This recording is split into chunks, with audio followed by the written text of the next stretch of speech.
Assalamualaikum warahmatullahi wabarakatuh.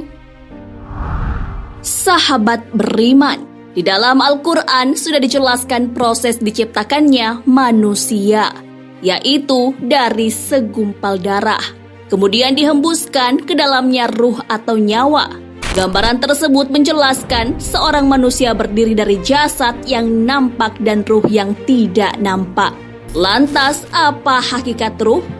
Bagaimana hubungan ruh dan jasad? Di manakah tempat ruh dalam jasad?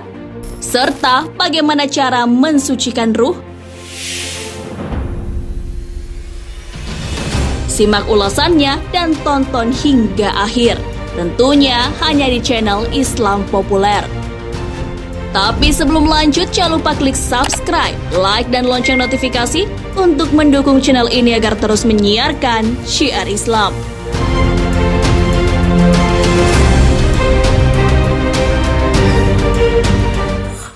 Hakikat ruh. Ruh diciptakan sebelum jasad. Ruh diciptakan Allah Azza wa Jalla sejak awal penciptaan manusia pertama, yaitu Nabi Adam alaihissalam. Kemudian Allah mempersaksikan kepada ruh akan ketuhanannya, bahwa Allah Azza wa Jalla adalah Rob kita. Jasad kemudian tercipta di dalam rahim ibu. Pada umur ke-4 bulan, ruh yang telah diciptakan terlebih dahulu ditiupkan ke dalam jasmani. Setelah itu, manusia mulai hidup dan telah memiliki sifat yaitu jasmani dan ruhani. Ruh akan terpisah dari jasad setelah kematian. Ruh kemudian akan kembali menyatu di alam kubur ketika ditanya oleh dua malaikat. Ruh lalu menyatu secara sempurna ketika dibangkitkan di hari kiamat. Tentunya untuk menjalani kehidupan di akhirat. Ketika di dunia, jasad yang lebih dominan. Akan tetapi ketika di alam kubur, ruh yang lebih dominan.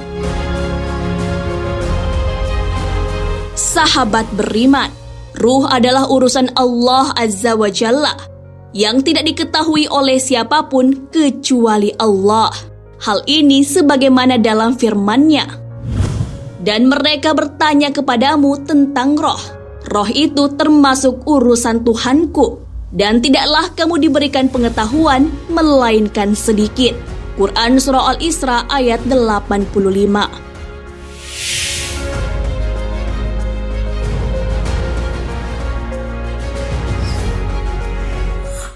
Hubungan ruh dan jasad. Ruh dan jasad datangnya dari Allah Azza wa Jalla. Tubuh makhluk hidup tidak dapat bergerak tanpa ruh. Tidaklah tubuh tersebut bergerak atau diam, melainkan sepengetahuan ruh.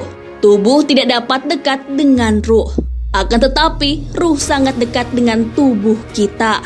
Tidak ada satupun yang dapat mengenal bentuk dan rupa ruh yang ada di dalam tubuh manusia, kecuali Allah Azza wa Jalla. Kondisi tersebut menjelaskan bahwa hak Allah Azza wa Jalla sungguh dekat dengan segala sesuatu. Ruh bersifat halus dan gaib. Maksudnya, ruh tidak nyata, tidak makan, tidak minum, tidak tidur, dan tidak beranak, dan tidak mengalami kematian. Ruh akan kekal selamanya. Umat Islam diwajibkan percaya kepada hal-hal yang gaib. Hal ini sebagaimana dalam firman Allah Subhanahu wa Ta'ala. Orang mukmin adalah orang yang percaya kepada yang gaib. Quran Surah Al-Baqarah ayat 3. Jasad itu sekedar wadahnya ruh yang menemani untuk mengembara di dunia. Ruh di dalam jasad manusia memiliki batas waktu tertentu atas kehendak Allah Azza wa Jalla.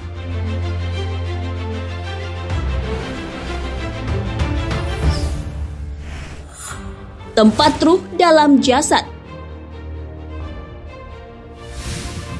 Ruh tidak mendiami tempat tertentu di dalam jasad. Perlu diketahui bahwa jasad hanyalah alat. Ruh mendatangi jasad sebagai substansi. Allah Azza wa Jalla berfirman, "Kemudian kami jadikan dia makhluk yang berbentuk lain." Maka Maha Suci Allah, pencipta yang paling baik. Quran Surah Al-Mu'minun ayat 14.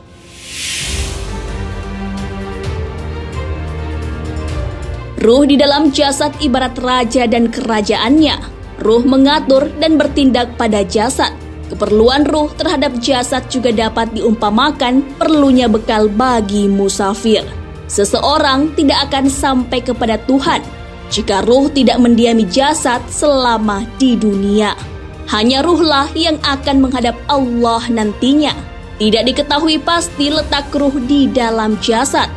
Letaknya hanyalah Allah Azza wa Jalla yang maha mengetahui.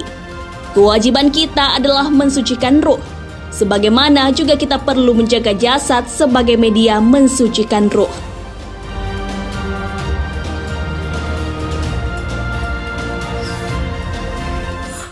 Mensucikan ruh. Ruh tidak dapat dilihat ataupun disentuh melalui panca indera manusia. Ruh itu suci dan akan kembali kepada Allah Azza wa Jalla dalam keadaan suci. Hal ini sebagaimana dalam firman Allah Subhanahu wa Ta'ala, yaitu pada hari harta dan anak-anak laki-laki tidak berguna, kecuali orang-orang yang menghadap Allah dengan hati yang bersih. Quran Surah Asy-Syu'ara ayat 88 hingga 89.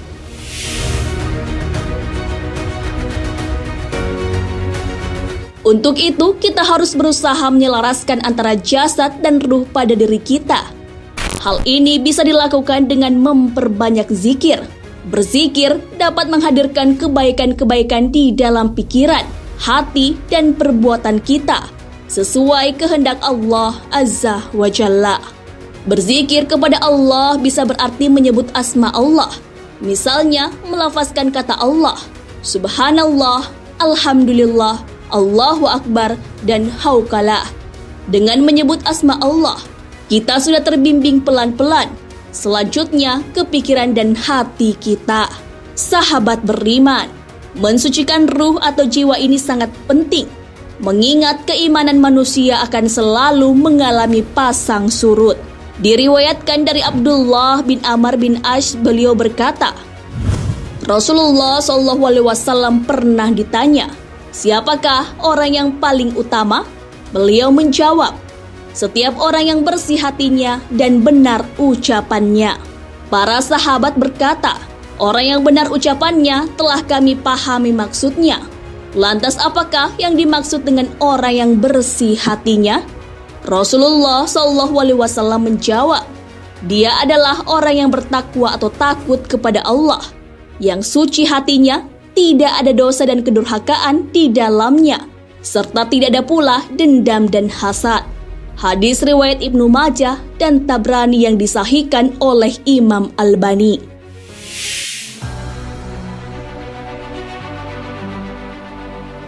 Dengan begitu, ketika jasad dan ruh dipersatukan kembali pada hari kiamat, keduanya benar-benar dalam keadaan suci dan bersih dari kotoran dunia.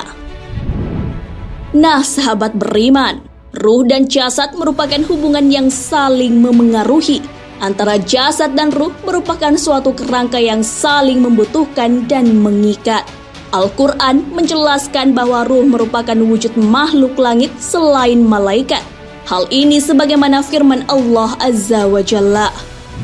Malaikat-malaikat dan ruh naik menghadap kepadanya dalam sehari, yang kadarnya 50.000 tahun. Quran Surah Al-Ma'arij ayat 4. Wallahu a'lam bissawab. Sahabat beriman, jangan lupa berbagi informasi dengan share video ini, karena sebaik-baik manusia adalah yang paling bermanfaat bagi manusia. Wassalamualaikum warahmatullahi wabarakatuh.